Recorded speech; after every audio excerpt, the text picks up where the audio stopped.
reviens là. Couché. On me note. Ok, c'est bon. Individu appréhendé, on est bon. Merci les gars, rentre à la maison. Ce que vous venez de voir, c'est une intervention. Comment on intervient sur un individu qui est... Il était encore violent. Comment on intervient sur un individu qui est très très violent. Vous l'aurez compris, aujourd'hui, je deviens policier. Nouvelle vidéo. Aujourd'hui, l'objectif, il est très simple. Vous êtes un peu haut là. Redescendez. Non mais je vois que vous prenez la grosse tête. Voilà. Là on est mieux. Nouvelle vidéo, l'objectif, il est simple. Aujourd'hui, je deviens policier, voilà, j'ai déjà mon badge, j'ai tout, voilà, j'ai l'équipement parfait du policier, j'ai pas encore l'arme de service, mais croyez-moi que quand je l'aurai, je vais faire des massacres. Ah oui, là, vous avez ma promesse, J'ai déjà passé les tests physiques, voici un petit extrait de ma performance. C'était pas fameux, j'ai pas eu la moyenne, j'avoue. Mais aujourd'hui, c'est les tests mentaux, apprendre à résoudre des énigmes. On va passer ça aujourd'hui. Est-ce que ça va être concluant ? J'espère, parce que la manière dont je suis intervenu sur l'individu assez violent là, normalement, ça doit le faire. Il me suffit, sur 10 énigmes, d'avoir 5 bonnes réponses, tout simplement à la moyenne, pour devenir policier. Je sais que je vais y arriver. Bon, avant de passer aux choses sérieuses, on est bientôt aux 100 abonnés, donc si tu veux faire partie de l'aventure, n'hésite pas à t'abonner, évidemment, n'hésite pas à liker, à commenter, à partager, et on se retrouve tout de suite pour la première énigme. Bon, on va passer aux choses sérieuses, on met les lunettes. Il y a un problème, je vois pas pourquoi vous rigolez. Hein. Mes lunettes sont très bien, très efficaces, je travaille toujours avec, donc arrêtez de vous foutre de ma gueule. Allez, on est parti. Regarde ces personnes qui font leurs courses. L'une d'entre elles a volé une pastèque. Peux-tu dire qui est le voleur?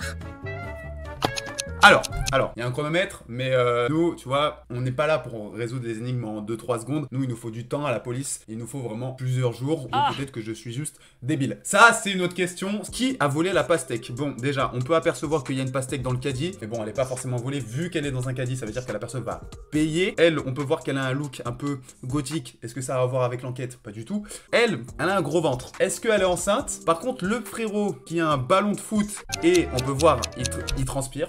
Alors soit il sort du foot, forcément il est essoufflé, hein, après l'entraînement il est fatigué, soit il est très chaud et il a déguisé sa pastèque en ballon de foot. Mais c'est une hypothèse très peu probable hein, quand même, parce qu'il faut prendre le temps de dessiner, de peindre la pastèque.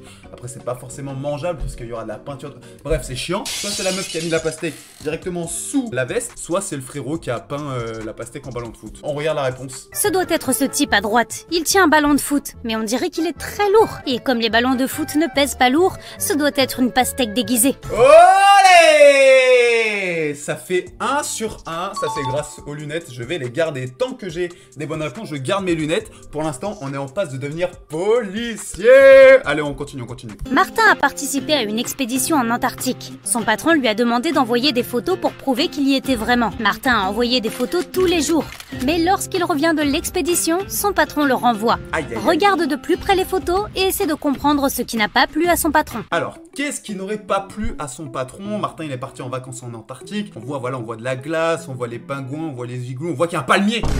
Il y a un palmier sur 2 photos. Frérot, en Antarctique, je suis jamais allé en Antarctique, mais je pense pas que les pingouins, et c'est la coule douce au soleil avec des petits palmiers. Non, c'est pas ça. Donc, à mon avis, t'as Photoshop la petite photo, mais tu t'y es très mal pris, donc t'es viré. C'est normal. Martin a été envoyé en Antarctique, mais sur certaines photos, on peut voir des palmiers. Pas étonnant que le patron ait réalisé que les photos ont été photoshopées et que Martin n'y est pas du tout allé. Oh! Je suis un détective en chef par contre. Là c'est quand même très fort. Hein. C'est très fort ce que je propose. Sophie est partie en voyage d'affaires avec son mari. Dans la soirée, la femme ne se sent pas bien et s'évanouit soudainement.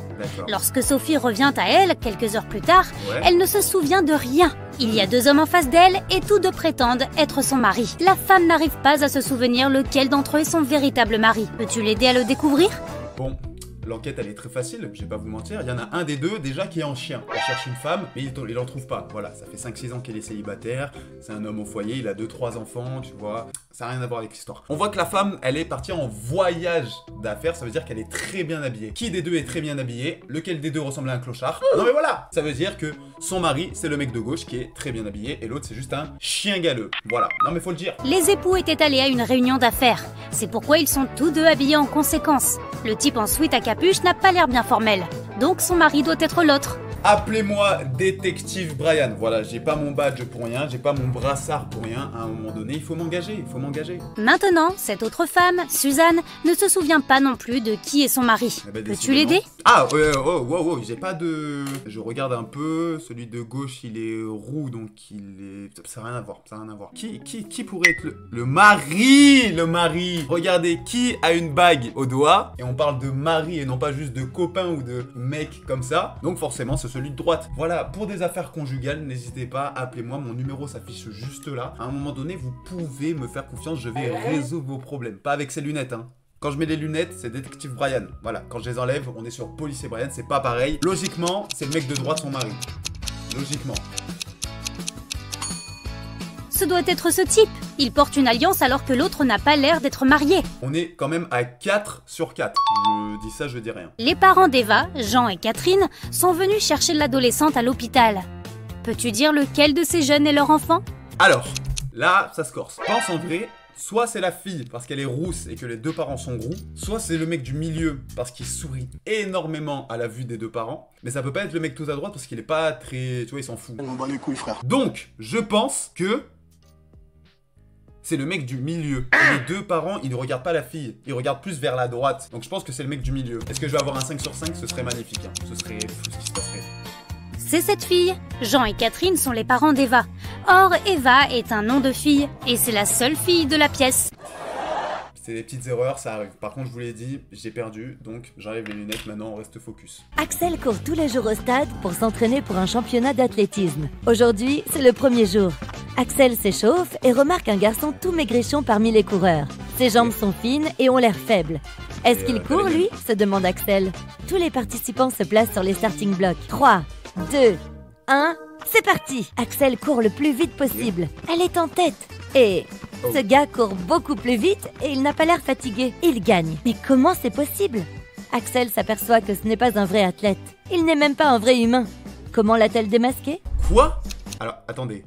Là, on fait face quand même à une accusation de type robotique. Comment elle a pu découvrir que c'était pas un vrai mec? Parce qu'il a une calvitie prépondérante? Je ne sais pas, hein, je ne sais pas. Juste parce que c'est une rageuse, peut-être. Hein. Peut-être que c'est une rageuse et elle a pas accepté de perdre, hein. Ça se peut aussi. Et il est juste trop fort. Le fait qu'il court en jean, personne ne court en jean, personne ne fait ça. Le fait qu'il court en manche longue, personne ne court en manche longue. Avec des lunettes, personne court. Si, il y a des gens qui courent avec des lunettes, mais je sais pas. Le fait que ça ressemble à un hipster, oh là là, je sais pas. Je suis à 4 sur 5, ça va être 4 sur 6. Il ne transpire pas, ne cligne pas des yeux et il a 2 mains gauches. Aussi simple que ça en fait.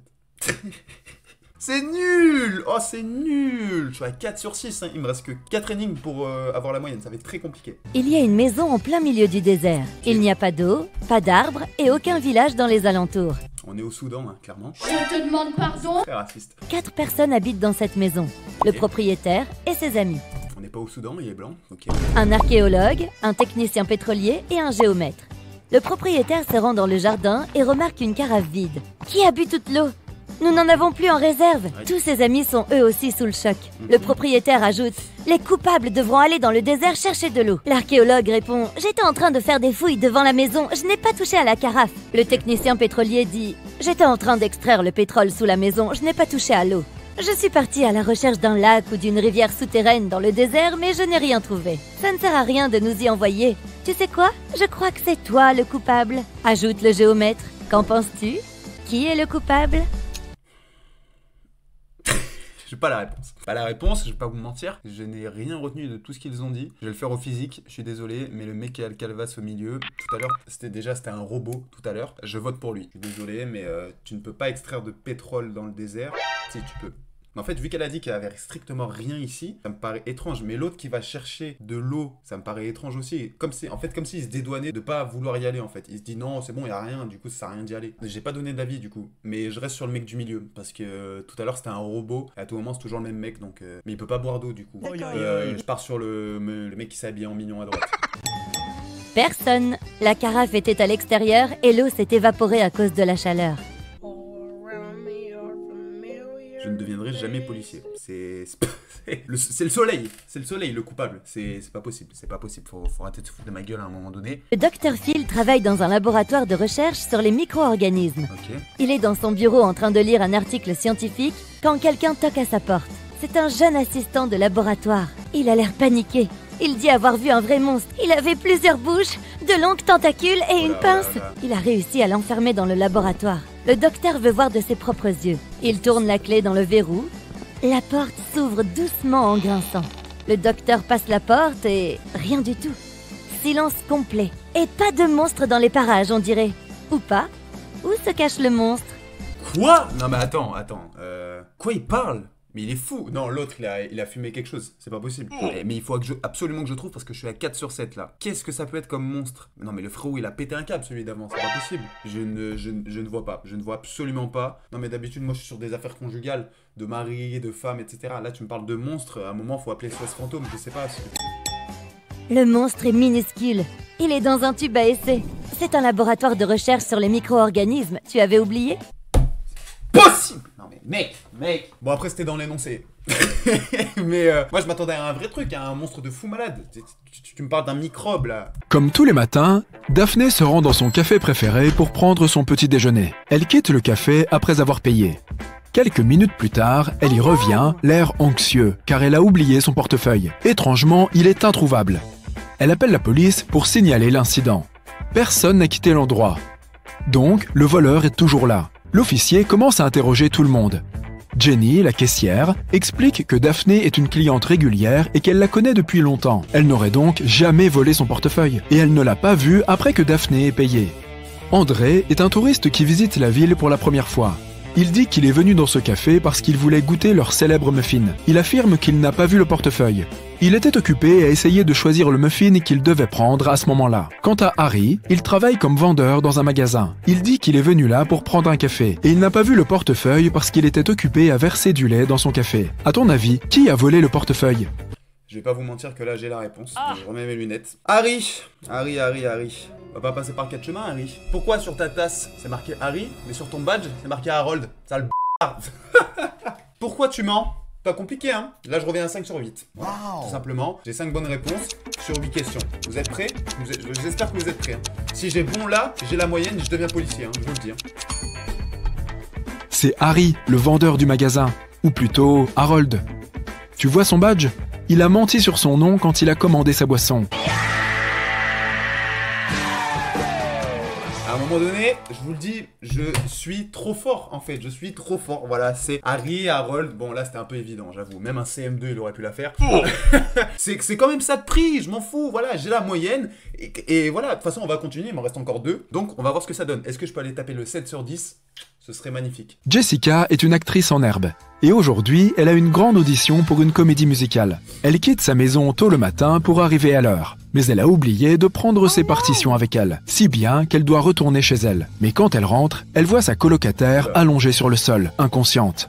Une infirmière se tient à côté d'elle. Elle explique à Jessica que sa colocataire a été empoisonnée. Mais heureusement, elle a eu le temps d'appeler une ambulance avant de perdre connaissance. Jessica comprend immédiatement que quelque chose cloche. Elle remercie l'infirmière d'avoir aidé son amie et lui demande si elle peut lui apporter un verre d'eau ou autre chose. L'infirmière accepte et Jessica se précipite dans la cuisine. Là, elle appelle la police en disant « Il y a une fausse infirmière chez moi. Elle a empoisonné ma colocataire et a essayé de la voler. » Comment Jessica l'a-t-elle démasquée? Alors, déjà l'infirmière, elle a un sourcil qui est très élevé, on dirait The Rock. J'arrive pas à voir ce qu'il y a dans son truc d'infirmière là, à gauche. Ça, je pense que c'est de la mort au rat, mais déjà si elle a été empoisonnée, personne n'a pu appeler les secours. Si elle était toute seule dans sa maison, la meuf qui est par terre qui s'est fait empoisonner, personne n'a pu appeler les secours parce qu'elle était toute seule. Mon hypothèse, c'est que elle c'est une cambrioleuse et qu'elle est venue dans la maison, elle l'a empoisonnée et elle s'est fait passer pour une fausse infirmière parce qu'elle s'est fait prendre la main dans le sac par la meuf qui a oublié ses partitions. Voilà, tout simplement, appelez-moi détective Brian. Engagez-moi au FBI, je prends tout de suite. Quand elle est arrivée chez elle, il n'y avait pas d'ambulance dans l'allée ni dans la rue. Or, les ambulanciers ont forcément un véhicule spécialisé. Et tu as peut-être aussi remarqué que le sac que tenait l'infirmière était légèrement ouvert et que les bijoux de la colocataire de Jessica en dépassaient. Ah! Appelez-moi détective Brian. Non mais un moment. Faut respecter le talent les frères. Non, là c'est trop. Je suis... Je suis policier. Je suis policier. À un moment, j'ai mes petites lunettes et tout. Voilà, je suis policier. Je suis policier. Il m'en reste encore une. Et après, normalement, j'ai mon certificat et tout. Je commence la semaine prochaine avec une très grosse enquête. Oh là là, je suis trop fort. Je suis trop fort. C'est une dinguerie. Dernière enquête. Après, on est sur une fin de vidéo, une validation de stage. C'est pas du tout un stage, mais tu m'as compris. Jacques rentre du travail à son appartement tard dans la nuit. Okay. Soudain, il est frappé à la tête et kidnappé. Oh, yeah. Quand il se réveille, il se retrouve dans une petite pièce. Il essaye de sortir, mais la porte est fermée par un gros cadenas. Jacques essaye de trouver la clé, mais il n'y a rien d'autre qu'une fenêtre avec des barreaux de métal à l'aspect étrange. Soudain, il remarque quelque chose. Cela l'aide à trouver la clé. Le vois-tu aussi? Oh là, non mais attends, mais donnez-moi plus d'indices, s'il vous plaît. Non mais attendez, là ça demande de la réflexion là. Tous les barreaux sont exactement pareils, sauf le troisième en partant de la droite. Il faudrait peut-être baisser un barreau, je sais pas, ou en monter un. Aidez-moi, j'ai rien du tout là. Ou c'est des clés. Non, non, j'ai rien. L'une des barres de métal est différente des autres. Ouais. C'est certainement la clé. Sur la côte de la... Quoi? Mais quoi? C'est quoi cette réponse, frère? Attendez, mais la suite de la vidéo, c'est la Résine réponse. fondue, loin du village des pierres parlantes. Mais même pas, c'est une autre enquête. Mais je vais péter un câble. Bon, bref, peu importe. Les amis, je vous annonce officiellement que je suis policier. Wouh! Wouh! Yes! On va résoudre des enquêtes, on va résoudre des meurtres, des cambriolages. Ça va être bien, ça va être très bien. J'ai réussi mes énigmes, je suis à 6 sur 10 il me semble. Donc bon, je suis officiellement policier. Ça y est, j'ai reçu mon arme de service. Maintenant, je vous le dis, courez, parce que tout ce qui bouge, je vais tirer dessus. Voilà, non mais au moins c'est dit. Bon, les amis, par contre, si vous avez aimé la vidéo, n'hésitez pas à liker, commenter, à vous abonner. On est bientôt aux 100 abonnés. Ce serait un truc incroyable que d'y arriver avant la fin de 2024, si la vidéo sort avant 2024. Sinon, dans les plus brefs délais. Merci encore de toute la force que vous me donnez. Bisous, et surtout, prenez soin de vous. C'est très immature comme position. All my fellas.